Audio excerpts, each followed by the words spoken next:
All right, hey everybody. My name is Chris Spikes. I'm the founder and owner of Crave. And today we're talking about canopy piloting, specifically harness turns. Now, before we get into it, there's a couple things that you need to think about. There are different types of turns, obviously different ways to turn your canopy. You can do turns with your toggles, with your brakes, right? Obviously that's what we learn how to do in AFF. You can turn your canopy with your front risers, you can turn your canopy with your rear risers, and then you can also turn your canopy with harness inputs. So that's what we're talking about today is harness inputs. It's really important that you understand the differences in each one of those turns and how inducing a turn with a toggle or with a front riser or harness input, it is going to cause your canopy to perform a turn in a different way. It is not going to be the same type of turn. For example, a front riser turn is going to have quite a bit more of a dive, right? So you need to learn, you need to practice all these different types of turns, these different types of inputs at a high altitude, way away from the ground, way away from other people, so that you can get a feel for each one of the turns. You can watch your altimeter and see how much altitude you're losing. How does the canopy perform? How does it perform the same? How is it different with different types of inputs, different types of turns?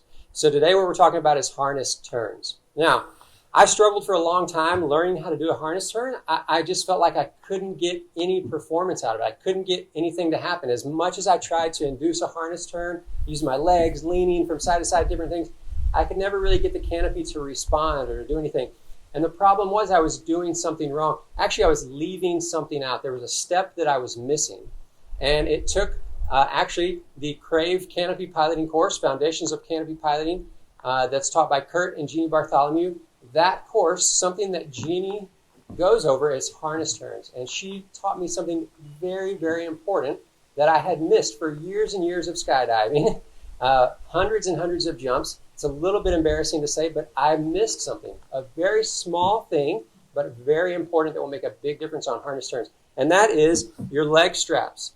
Now think about when you deploy your canopy and you're under canopy, you're hanging in your harness.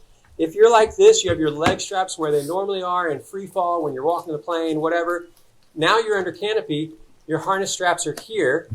If you try to induce a harness turn, how are you going to do that? If you push down with your leg, nothing happens because the leg strap is all the way up here. So moving your leg up or down doesn't change anything.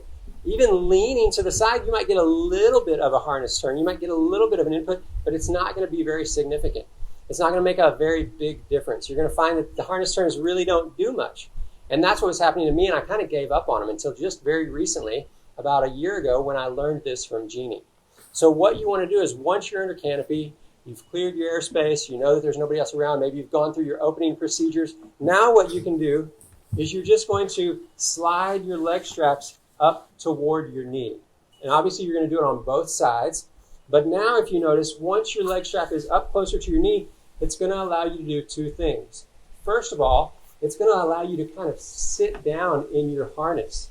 It's going to be much more comfortable. Instead of hanging like a scarecrow, you're going to be able to sit and relax, let your legs come up, kind of just relax into the canopy. Just that right there, allowing you to relax, breathe, kind of have a better body posture. That's going to help right there already. But the next thing is notice that once your leg strap is up here, now when you push your leg down, it's pulling on this leg strap, and I can feel it pulling on the entire harness. It's going to pull on the rings, pull on the main lift web, pulling the entire rig down to that side, right? And so you're going to do that. You're going to want to do that on both sides, both legs, so that if you want to turn to the right, you push your right leg down, kind of lean, and it's going to make your entire rig, your entire harness and canopy go to that side. If you want to do the other side, you just go to the left, push your leg down. So that's it. It's really simple. It's really easy.